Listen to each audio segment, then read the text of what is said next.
This podcast is for educational purposes only and does not provide medical advice or create a doctor-patient relationship. Please do not rely solely on this discussion. Always consult your own healthcare provider and verify information independently. If you're in crisis or experiencing a mental health emergency, call 911 or go to your nearest emergency department.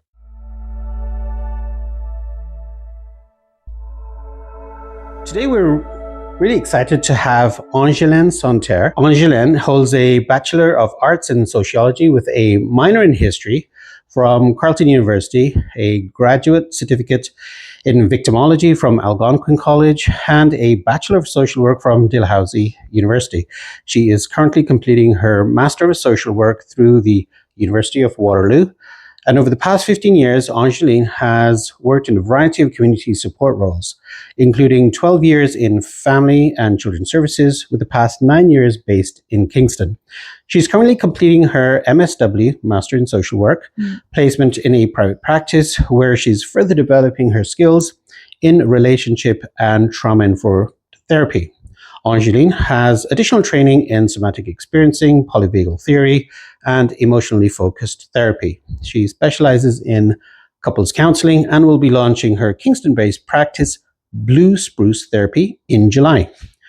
Her work focuses on helping couples strengthen communication, rebuild connection, navigate conflict, creating healthier family dynamics, and foster stable, supportive home environments for both partners and children.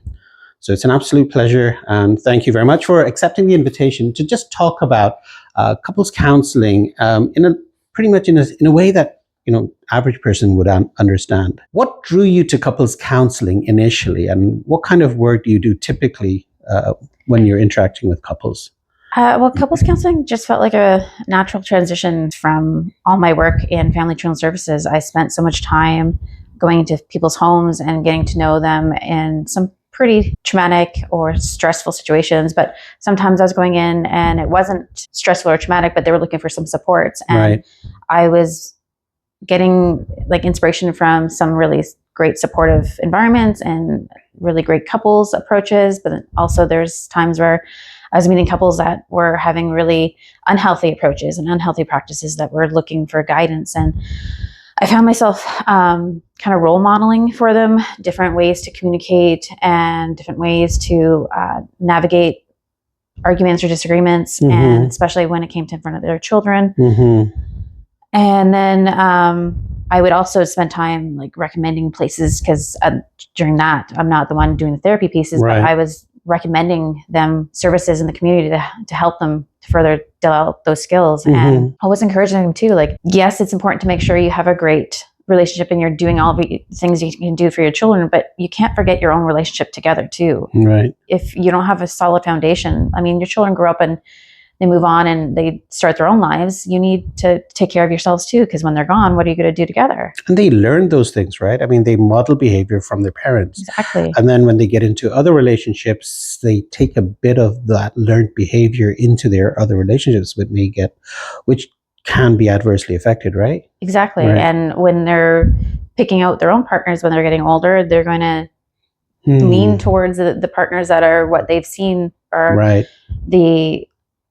what they think is normalized. And sometimes those are really not healthy normalizations for relationships. And I also kind of see it too as a preventative piece, even being able to help families before they get to the point where they're getting calls from police or from family children's services, where they're getting those interventions. Let's get to the bottom of these misconceptions and misunderstandings and build a strong relationship before you get to that point. Because then there's more chance of success that way. There's more flexibility on either side, generally, to then make changes as well. Yeah, because if you let things fester for too long, then it gets to the point where it's so much harder to find that middle ground for talking through things. What are the most common reasons couples seek therapy today? Well, there's the obvious one where people will come for affairs or infidelity, even if it's emotional affairs, not necessarily physical affairs, but I find a lot of people, when we get down to the root of what their goals are, it's communication. They're having a really hard time communicating how they're feeling. They talk more about what could be building up underneath all of that Right. they just what could be building up underneath all of that, they just need to get out and work through. Okay. And sometimes, we communicate. We were talking before the interview about the language of trauma. Sometimes how we express our emotions and feelings in my opinion, has a direct impact on prior trauma as well. Whether an interaction, a relationship, or at some point in the relationship reminds them of some past childhood, adolescent time of conflict. And sometimes that can translate into the expression of how couples interact with each other, each one trying to potentially win a situation, and probably not really understanding, each one trying to get validated by the other, and not being able to bridge that gap. Well, and it comes down to like your safety and security with each other, that attachment piece. How do you feel safe? And when you connect, it's not always about connecting when you're sad or upset, but also when you're happy about something. And if you turn to that person and they're not there, that trust and that feeling of being able to communicate kind of starts to lessen. It's interesting. I was telling my wife that I was coming here to do an interview on couples counseling, and we've been together for 20 plus years. And she before she was saying, the fundamental thing she feels is, from our time together. I don't know if I'm putting too much of myself out there, but I think the key thing is communication. It's not just, it's communicating, as you said, when you're happy, when things are going well, keeping that level of communication open. And sometimes I see from 18 to 80 plus year old individuals here. But when you see people going up their career ladder, for example, when they're young, they have a lot of time with each other, but as they go up the career ladder, sometimes work overtakes everything else, and then that communication gets lost potentially between couples, and then perhaps it opens up too much space for misinterpretation. Oh, I agree, and I find that that's something I've seen in some of my sessions too. Is there's this assumption that, oh, well, we've been together for so long, I know what they're thinking. I know that face means this, or they might assume that you feel angry at them for something, but they're not sure why, but they're not actually angry with you. Exactly. They're angry about something 100%. Totally different, or it might not be anger, it might be frustration, but it was because of something that happened at work that day. Correct. Or when they're out away from you for the day. Yeah. And it's about remembering that you need to ask.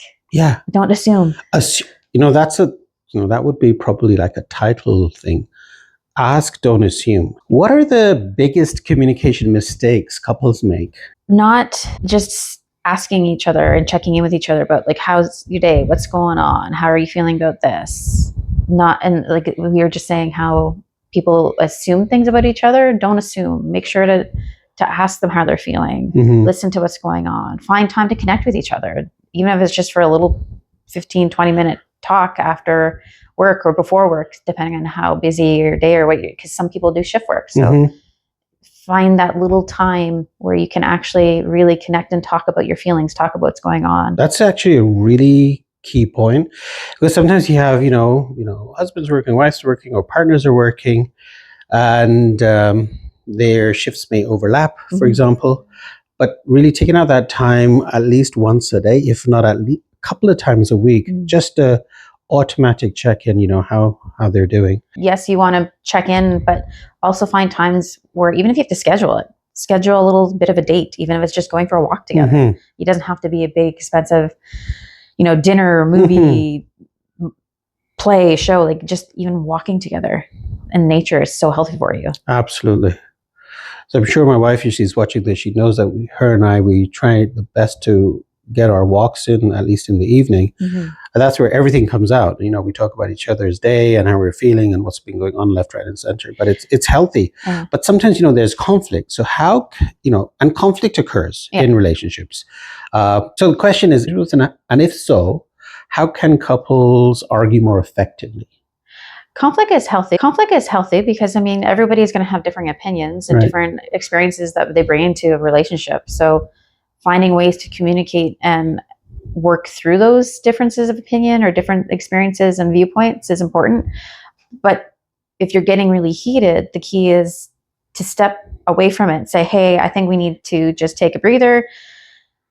We're not going to just ignore it, but come back again. Say, let's bring down our emotions, because we don't want to say or do anything that's going to be hurtful towards each other. But I'm feeling a little bit too heated right now. Let me take a breather, whether it's go for a walk, just go sit somewhere for a few minutes, but come back. Don't just let it fester. You can't just ignore it. Because a lot of the time when we talk about projection, when things get heated up, it becomes more and more trauma offloading. Exactly. So each one is offloading trauma. They're not getting anywhere. And, being able to at least one of the two, if ideally both, takes a step back and say, look, let's come back to this later. Let's try and regroup.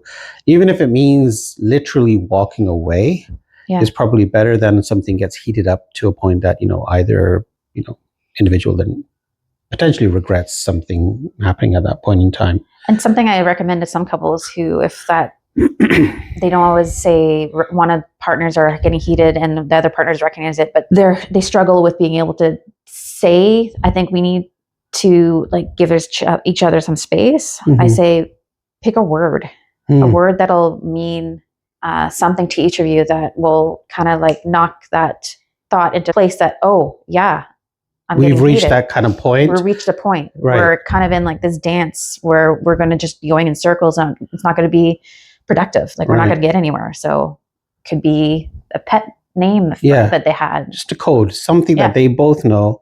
And if that is said, each one is triggered to take a step back. Exactly. Cool. Yeah. That's really good. So how do stress, anxiety, trauma, or burnout, we talked about work and us bringing sometimes that emotional burden home with us. So how do these things affect relationships, in your opinion? Oh, it can have such a big effect. It can cause people to withdraw from each other. It can have that push-pull effect where that one person is pushing away because they're so stressed out, burnt out, having anxiety, all those really big emotions, and the other person's trying to pull them back in, but they're not in a place of being able to take that pull sometimes. And it can lead to people moving in a direction where they're sitting on their own all the time, or going to a separate room and doom scrolling through online videos or playing games. And then you're disconnecting even more from the world and your partner. So you've really nicely segued into the next question. Has social media and technology changed the way couples connect? I really do think so. There's the positives and negatives, obviously, because there's positives where if you work and you travel a lot, these type of places like FaceTime, you can actually have a conversation where you can see each other now instead of just a phone call or a letter.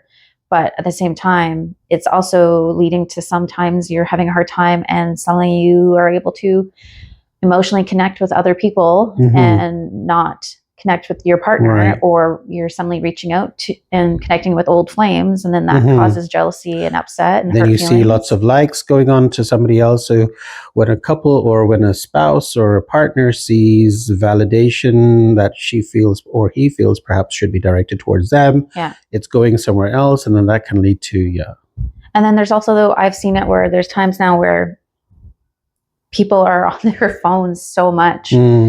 And even if it's just they're reading the news, and one part of the couple saying, hey, let's chat, or trying to get a conversation going, but the person's chatting away or looking at their phone, and instant communication, just because it's instant doesn't mean you have to respond instantly. Right. Put the phone down. Right. And your partner wants to connect with you. So look at your partner, talk to your partner directly. Don't be looking at your phone while the partner's here trying to talk to you. They don't feel a connection now anymore. They feel like they're not important. Communicate. My wife had it all down in one word. You're describing it exactly. So no, you're absolutely right. And the communication is such, because, don't assume, ask. Yes. Don't assume, just ask. That's a powerful statement. So what would you say would be one or two habits that could strengthen a relationship? Put the electronics down. Spend time together. Talk to each other. Explore your emotions, how you're feeling. Find those, you don't have to have all the same hobbies and likes, but find something that you enjoy together. Find a time to communicate, because when you're living with, it's one thing when you have a friend and you go to a friend's place and you're catching up and everything is being discussed and you catch up at one point in time, and you live with somebody for weeks, months, years.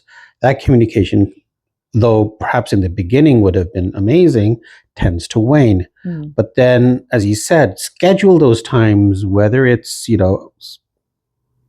breakfast or at dinner or something. Schedule those times to actively communicate rather than just passively waiting for somebody to say something. Exactly. And like you were saying, you and your wife like to go for walks, and that tends to bring out a lot of stuff. Well, I find sometimes too, like if it's a really big emotional piece, sometimes walking together when you're not directly facing each other is so much easier for people to open up about things, because you're not sitting here directly staring each other down.